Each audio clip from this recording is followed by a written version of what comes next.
Потому что то, что вы отворачиваетесь спиной, оно не допомагает вызволению полицейских.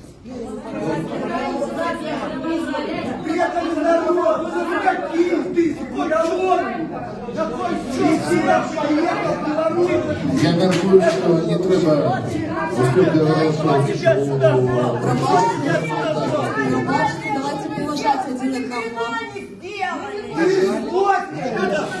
Вот сейчас одного давайте.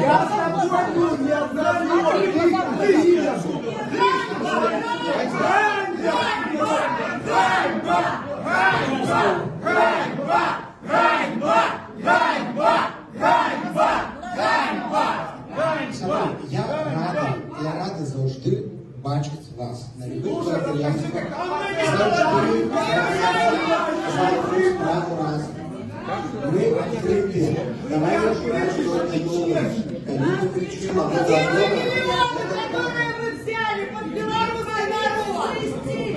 Где помощь политзаключенным? Где помощь релокантам? Где? Иди на буддому працювати! На буддому йти працювати! Вы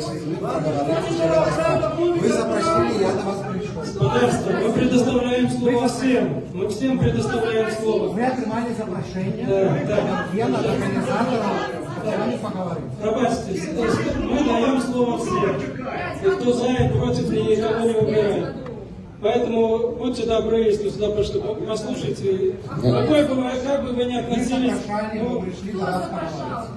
Организаторы вашего службы запросили, я специально вас приехал.